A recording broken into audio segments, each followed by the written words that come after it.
Hi everyone, welcome to Silva's cooking. The bananas are getting overripe? Don't throw them away because today I have a great banana bread mini bite recipe for you. It only has 6 ingredients. It's much better than store-bought, and it has a surprising ingredient that makes all the difference. Here's how I make them. To my blender, I'm going to add 4 bananas,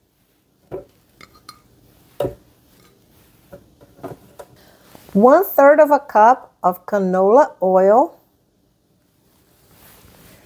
2 egg yolks, and 1 tablespoon of sugar. You may want to add more if you wish, but I found that ripe bananas contain a lot of sugar, so 1 tablespoon of sugar is good enough for me. I'm going to close it and blend. All done.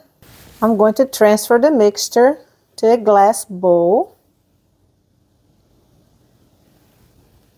And now it's time to add the surprising ingredient I told you about. 1 cup of plain breadcrumbs. It gives the banana bread mini bites a much better flavor. If you never used plain breadcrumbs in banana bread or banana cake, you're missing out. Breadcrumbs are much more flavorful than all-purpose flour. To that I'll add 1 tablespoon of baking powder and gently mix it in. It's better to add the baking powder to the batter before adding the breadcrumbs, but I forgot to. That's why I'm adding it now. I'm going to beat the 2 egg whites into soft peaks. I preheated the oven to 300 degrees Fahrenheit. And that's done. I'm going to add the egg whites. When you beat the egg whites and you fold it in gently, you add air to the batter and make it much more fluffy. Gently fold it in to keep all the air in there until it's all mixed together. Here I have a 24 mini cupcake pan that I'm going to spray with Pam.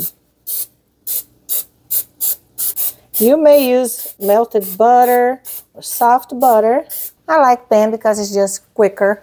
I fill this up all the way to the top.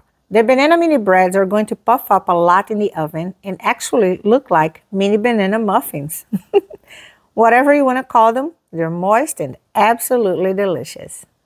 I was inspired by the store-bought banana mini bites that we all know very well. You know, the ones that come in a little bag, in a box. Actually, there's a few little bags in there with 4 or 5 of these inside. And when I first tasted it, I thought, maybe these would taste really good homemade. And sure enough, with this recipe with 4 medium bananas, I was able to get 22 mini banana breads. Now they'll bake for 20 minutes. The banana mini breads are ready, and I'm going to let them rest on a rack for about 5 minutes. And look how easily they can be removed from the baking pan. There is no need for cupcake liners. They're so moist, even when you pick them up, you can feel how moist they are. Look at this. So fluffy. Look at how soft they are. Absolutely delicious. Melt in your mouth, delicious. You may want to frost them with a cream cheese frosting and put a little crushed walnuts on it. But all I like to do is dust them with powdered sugar, and they're a great little treat for any occasion. And much better than store-bought. Here you have it. Gotta love banana bread mini bites. They're melt in the mouth delicious. Thank you for watching.